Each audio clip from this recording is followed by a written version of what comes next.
Pangulong Rodrigo Duterte ang paghahanda ng pamahalaan sa nalalapit na pananalasa ng Typhoon Ompong. Maliban sa rescue at relief operations, pinatitiyak ng Pangulo ang maayos na komunikasyon para sa mabilis na pagresponde. Audrey Angelica, makulimlim na panahon na ang nararanasan sa bahagi ito ng Malacanang. Si Pangulong Rodrigo Duterte isinagawa na ang AFP-PNP Joint Command Conference kagabi na dapat sana'y gagawin ngayong hapon. Sa ambush interview ng Pangulo kahapon sa NDRRMC sa Campaginaldo, sinabi nito na posibleng sa Surigao o sa Davao City siya mag-monitor ng bagyong si Ompong. Pero nauna nang sinabi ni Presidential Assistant to the President Bongo na posibleng dito sa Malacanang mag-monitor ang Pangulo. Narito ang report.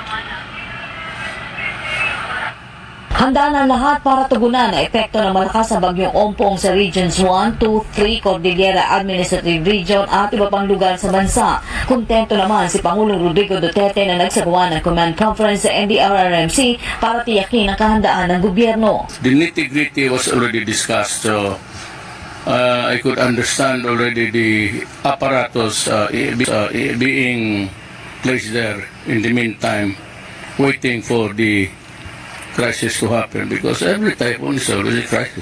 Mananatili si Pangulong Duterte sa Malacanang para i-monitor si Ompong. Itinalaga nito si Presidential Advisor for Political Affairs Francis Tolentino bilang kanyang conduit. I think he's going to go there also, but more of just observe the operations because okay naman ang lahat.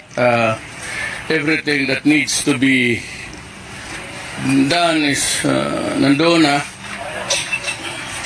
So all he has to do is to report to me the progress of the whatever is being presented by the typhoon there in those places. Inatasan rin ng Pangulo ang mga miyembro ng gabinete na magsiuwi sa kanilang probinsya para tulungan ang kanilang mga kababayan maapektuhan ng bagyong Ompong. Nais rin ng Pangulo na palakasin ng gobyerno ang epektibong komunikasyon sa panahon ng kalamidad. There is one line for all government agencies, including the Department of Defense. But another line for just the military and the uniform police. Mayroon silang they have their own. But I think that we should by this time have one only para isang tawagan lang. And if you can work on that, maybe towards the end of the year, next year we can have it. Gusto ko dalawa. Huwag mong pakialaman yung military pati police. Because they have that one line, but they can connect with the line for all departments. Sa kasalukuyan ay naka-preposition na mga relief assistance sa mga apektado ng bagyo. Sa tala ng NDRRMC, aabot sa mahigit 4 na milyong kataong magiging biktima ni Ompong. Ikinasa na ng AFP ang lahat ng transportation at mobility assets sa rescue operations. Inatasan na rin ng Department of Finance at Bureau of Customs na ipalabas ang nakumpiskang bigas at canned goods para ipamahagi sa mga apektadong lugar. Activated na rin ang Task Force Resiliency ng Department of Energy para sa mabilis na restoration ng power supply sa mga nasalanta ni Ompong.